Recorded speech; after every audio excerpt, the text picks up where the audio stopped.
we go. Hello, J.E. Krieger, author of the books of 9 and 10 Penance, back again for another chapter reading. I'm indoors, next to the desk, anyways. I guess I rewatched last night's video and it, I think, cut in and out a little bit. It was kind of, so I don't know if I'll go back to that park again, but, and who knows, I probably used up a lot of my free roaming internet. So, and it's almost the end of the month, so it'll go back up again and I'll be able to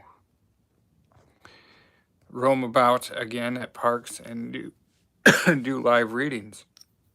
But anyways, we're almost to the end of this book.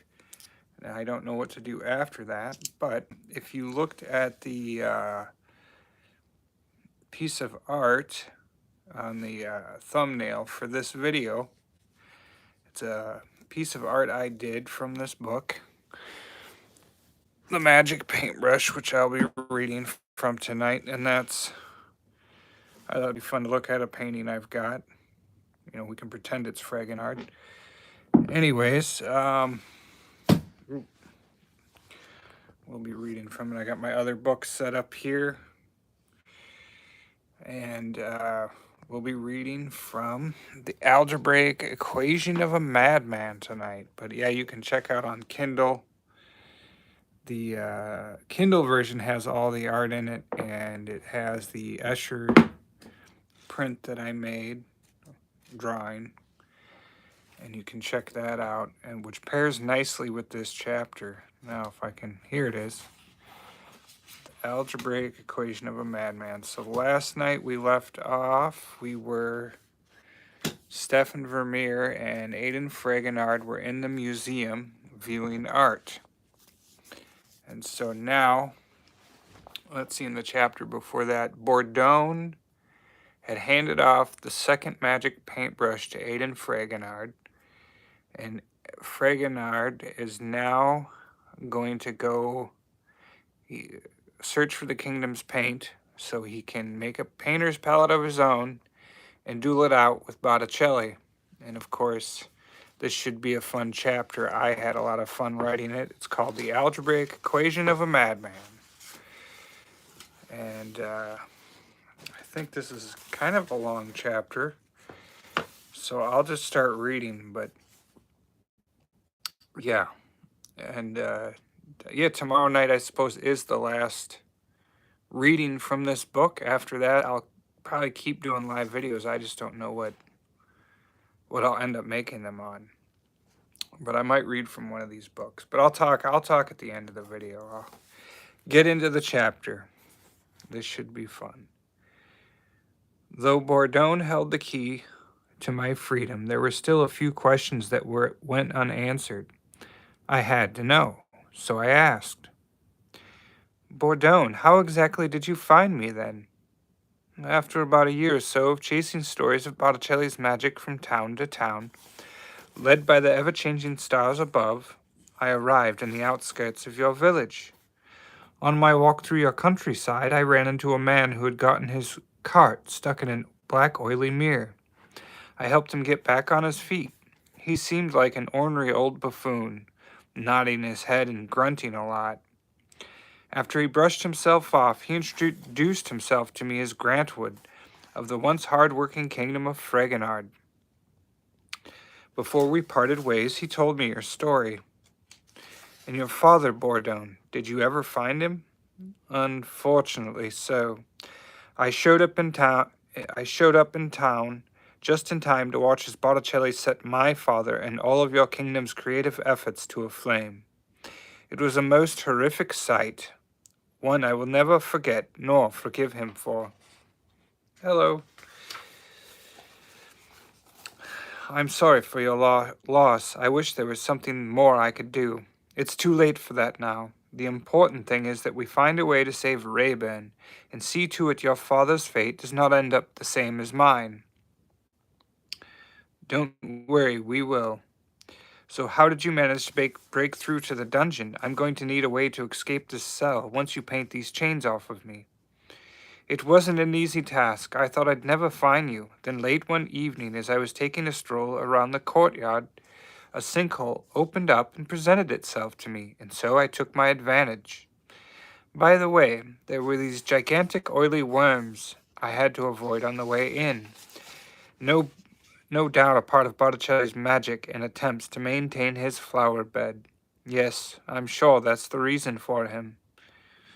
Now tell me, young Fragonard, do you believe you possess the skills necessary to defeat him once and for all? I do. Now paint me free from these chains, Bourdon, so that I may get a chance to do honorable and noble battle with an unjust man. Bourdon painted me free from the chains that had held me back since Botticelli's arrival. He then handed me the brush and what little paint he carried with. Before I left his side, he gave me a few parting words to help aid me in my final duel with Botticelli. Take this knowledge with you before you leave this night. The skills of the brush only work by painting on objects that already exist, and its magic will only work under the light of the moon.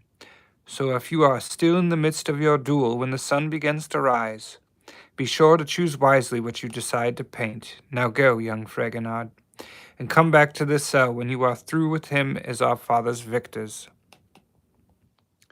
The brush only working under the light of the moon was something I didn't know before. I was grateful for the advice he gave me.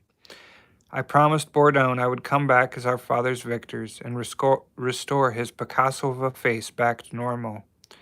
I left him weeping by Rayburn's side as I started crawling my way through the dirt and the mud to the surface so I could begin the fight of my life. When I reached the courtyard, I noticed the trellis leading up to a balcony bubbling out from the castle. If I was to defeat him, I needed a way to get inside and find where my father and the kingdom's paint were being stored. Before I could even take a step, my signature on the courtyard winked and then blew me a kiss, stolen from her granite lips. I thought my eyes were playing tricks on my imagination until she stepped down from her pedestal. I tried to go around, then her friend got down off of her pedestal and batted an eyelash my way. It was Lavina and Sculptura, my old crushes from when I was young. Ugh. I politely asked if I could pass, but alas, it was of no use. After all, they were but mere statues. I was stuck in a stone-cold gaze, frozen in time, with a question mark appropriately placed above my head. I couldn't find a single flaw in either one of them. Not a loose crevice, crack, or seam was showing, nor telling for that matter. Lavina twirled her fingers through her curly locks of hair as if though I were interested. Sculptura then blew me a kiss, sealing it with her own dreamy desires. The two of them began arguing over which hand I'd take in marriage, or at the very least an innocent stroll around the courtyard. Lavina swayed the running strikes of her contouring lines like she owned the world, held in the palm of her hands. I tried to reason with her, to let her know it wouldn't be fair to the other if I simply went out with her sister. She punched me in the shoulder as hard as she could. I cried, "Ouch, that hurts," but she didn't seem to care whether or not she left a mark. I'd finally lost my breath over these two maidens of the garden that kept the flowers in bloom all year long. I thought perhaps another night then, but my father awaited me in the castle to paint things right. So I looked away with a thought of what could have been and climbed up the trellis. When I set foot on the balcony, I had to sit down, for an amazing transformation had taken place inside the castle. I stared down an unusual hallway with gradual changes leading into something of a more complex nature. It went on and on for as long as the eye would allow it. The walls on either side were made of sky and water. The ceilings were even more bizarre, resting high and low, close and far away, depending on where and how you looked at it. It had a black and white prism of eye-catching illusions, set in movements on a linoleum-cut floor, unbound by the natural laws of physics. Just inside the window, resting in the corners, laying flat on the floor, was a nest of dormant butterflies. It was as if they were waiting on someone to come along and disturb their slumber, so they could show me a new perspective to catch one's imagination off guard. I stepped into the floor and inadvertently unleashed a cluttered storm of rhombuses, isotopic triangles, and pentagonal tilings.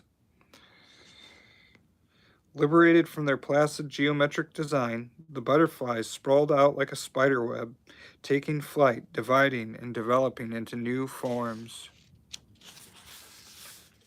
I ran down the hallway, chasing these fluttering illusions further out of my sights, making a game of it. They flew up the walls and then trickled back down from the wallpaper one by one, dropping and stacking on top of each other, squeezing into an acute symmetry of equilateral proportions. I joyfully kept playing with them until I stubbed my toe on a funny-looking caterpillar with a mind complex. "Get out of here, you damn bug," I shamed its behavior. The caterpillar turned its head completely around, then it curled up by using its hands and feet. I flicked the little critter with my finger for being such a rude bugger. The caterpillar rolled off in a zigzagging motion, knocking into the butterflies. This caused an unorthodox chain reaction to happen. The angles of the hallway started to splice into integers. The butterflies turned into insects. The insects turned into birds, and the birds turned into lizards, which ate the butterflies. And it all must have started from that first step I took on the floor when I entered the castle that night. I'd wandered into a Pythagorean of enigmas. I lost my bearing, my sense of direction, time, and space inside a vertex of improper fractions and inconsistent variables. The pattern was perplexing, absurdly obtuse even. There was no predestination to this tetrahedral planetoid. It was order than chaos, planned in some sort of carefully conceived, irrational manner. It was then that I realized the hallway worked in phases, like a game of chess. Linear lines, coordinates set on a grid. There was an order of operations here, and if I wanted to find the hypotenuse, I had to follow it precisely. Now, if only I could find one line that was parallel to another, that did not change direction when I stared into its depths for too long, then I might stand a chance of finding out where it all met up in the end. Just when I thought I knew exactly where I was headed, the lines started to form a curve, metamorphosizing into a spherical shape, controlled by two intercepting planes leading into the floor. The two planes interlocked, coiling in a whirlpool effect, allowing me to pierce into a one-sided fishbowl. I tapped on the glass. The floor in response instantly became smaller and smaller, reducing the diameter of its circumference to the square root of its limits. When I stopped to focus in, the lines of this pattern slowly faded back into place. When I tapped on the glass a second time, a hyperbolic wave pushed towards the center, then rippled back across, spiraling out in an algorithm, reaching a quantum of endless probabilities, the knowns, the unknowns, and the truly unknown unknowns. Here we go. I had to unravel the mystery behind this concentric grind soon or succumb to its inner depth, but alas, it seemed I was trapped forever in the algebraic equation of a madman who hid all his best-kept secrets within the perpendicular lines of this black-and-white dream palace of sorts. I stepped past the whirlpool and continued further down the hall until I came upon a door. I put my hand on the handle and entered a strange loop, a fractal dimension. Its architecture built upon impossible construction. The design behind it looked like a print gallery, a place for Botticelli to practice the future of his art. It was a library of infinite possibilities, progressive anthological formulas, categorized and indexed with astounding precision. It appeared he was going through a transitional phase, and I was left to search through corridor after corridor in this Escher-like maze of his. Stairs ran rampant, up and down, ascending and descending. The ceilings looked like walls, the walls looked like ceilings, and the floor was nowhere to be found. The only question was, how would I know where I was going if I did not get there first? And which way did it all really lead? I had to start somewhere.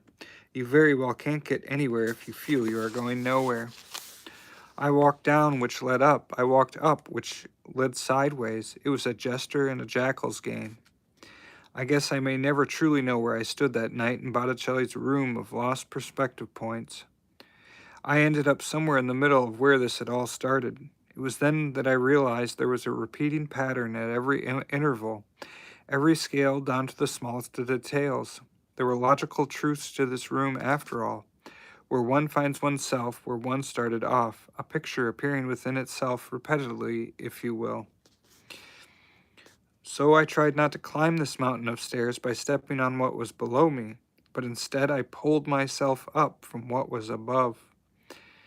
This endless cycle of stairs then just all of a sudden simply fell apart under the weight of its own perception, and I was on my way to the next paradox in this impossible puzzle box. This led me to another world of mind-numbing mathematics, a geometric room lost in the concept of perception. It was a place unlike any other I had seen in the castle.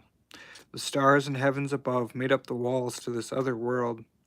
There are astrological signs, maps, graphs, and charts, perhaps coordinates to newborn stars. Was he a pessimist, optimist, unsure of the truth? It didn't add up. He was searching for something, but what? One thing for certain, time kept aware of him as much as he was aware of it. There was a drafting table with sketches of geometric shapes, a study for the stars. Next to the table was an astronomer's telescope. I peered into its lens, hoping to catch a glimpse into this dreary dream world Botticelli had surrounded himself in. What I saw was a bird with 8 human heads staring into the distance. It was perhaps the only creature in this world that could look at it and truly comprehend what was going on. Though, from what I've come to learn, appearances can be deceiving. The next room appeared to be empty as well and lead to nowhere in particular, at least visible to the naked eye. I looked back from where I had come, only to discover a wall in its place. I had walked right into a blind man's bluff set up by Botticelli, meant to deceive anyone who made it this far in his Escher-like maze. I had survived his 3 worlds, his black and white labyrinth of insanity, and the lines attributed to his mosaic of day and night. It all came together in the end, truly reflecting the rippled surface of his tortured soul. Now all I had to do was figure out how to put this knotted Rubik's Cube back together with a lock and no key. There were 2 hands drawing themselves to life on the wall. I wondered if they would put down their pencils and point the way. I asked, but the answer I got made the least amount of sense. One pointed in one direction and the other in the opposite way. I should have known, for the hands, after all, drew upon this madness, thriving upon its indifference to the calculations presented. Though the room did appear to be empty, hidden from view was a magic mirror. It reflected things more like a sphere, refracting the images of what appeared on the other side around it. I tilted the mirror slightly and noticed a doorway to another room, possibly another world, standing adjacent to where I stood. I now knew one of these walls in this 8-sided box had to be a ruse, or a Mobius strip, if you will, appearing to be flat on the surface, though in reality holding great truths to its deception. After inspecting my surroundings by a divisible measure, I noticed one of the walls that was pixelated. It had a mezzotint to it, white lines littered over blackened steps. I stepped forth and it opened up, revealing the vaulted staircase that led to where my father was being kept. Once in this room of reality that added up to a sum, I walked up to my father's portrait and looked into his fading eyes. He was still quite ill and coughing pretty bad. I promised I would defeat Botticelli, then return to paint him free from the confines of the canvas with the bristles on the end of my new brush. He was proud to know I hadn't given in to Botticelli's lies. He told me to keep my head... Oh, jeez. Hold on. I quite literally lost.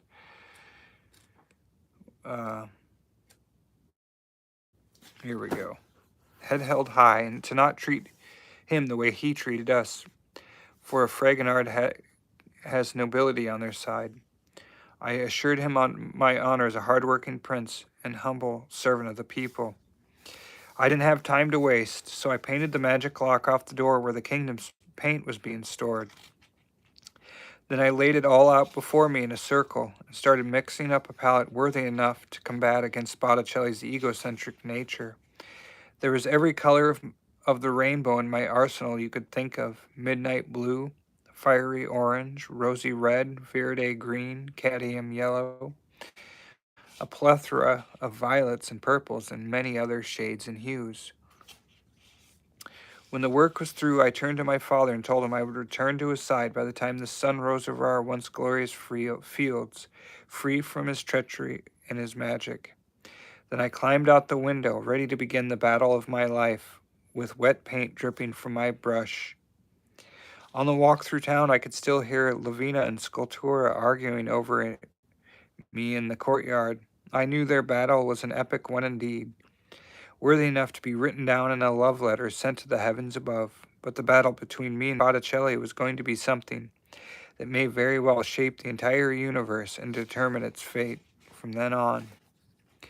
Things had changed, yet stayed the same in our humble little kingdom. The town had become a dark and dismal place, void of light and hope.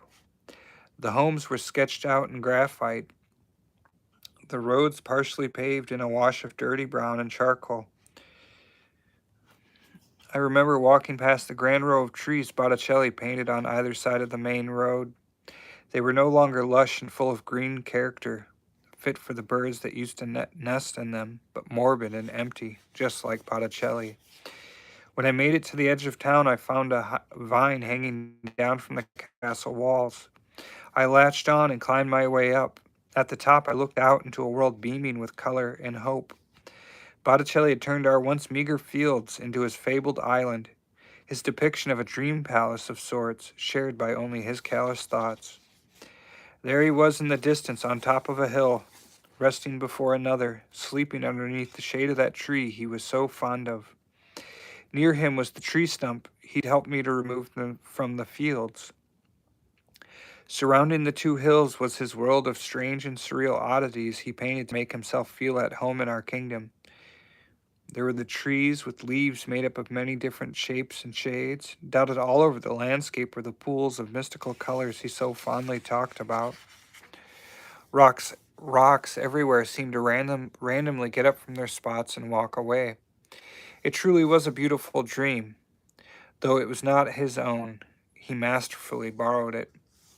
I knew I couldn't battle him on his own terms, for his terms were unjust. No, I couldn't let him sleep so comfortably in our kingdom anymore. I decided to even the odds by painting this dream of his to a more fitting place to do battle, the place where it all began, in the fields. So I went to wake him from his dream and let his nightmare finally begin with the stroke of my brush. There we have it, and that's the end of that chapter. I hope you enjoyed it, as did I. Tomorrow night's chapter, the last chapter, is called The Master's Duel. And in that chapter, we will finally get a chance to see and Aiden Fragonard battle it out. And then we're going to learn, of course, how Fragonard ended up trapped in a painting for over 500 years. And we'll see what happens. I hope you guys have enjoyed the story up to this point. Currently there are no viewers, but at least one person liked the video.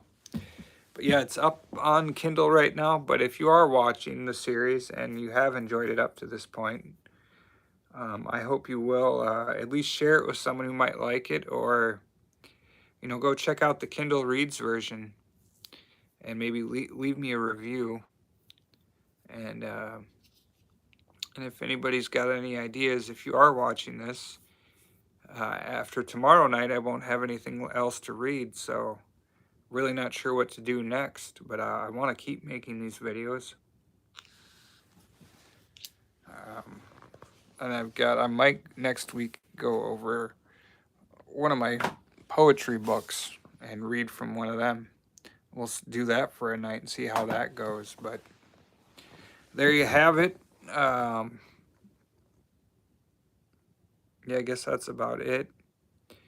And here we go. There's book 2. I might read something from that. And there's book 3, The Tale of Yelizelsky and the Unicorn.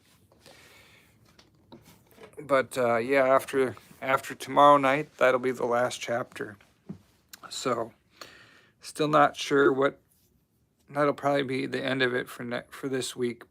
Tomorrow, and I'll have to think of something for tomorrow night to read. But I really hope everyone's enjoyed the story so far. MC Escher is definitely one of my favorite artists, and you know, maybe I'll do an artist talk on the characters from the book yet this week, after, not tomorrow, but the next night, because I guess there's all those characters, but I never really got a chance to talk about them. And yeah, I suppose I'll see you guys tomorrow night then. Thanks for tuning in. Oh, how does this work?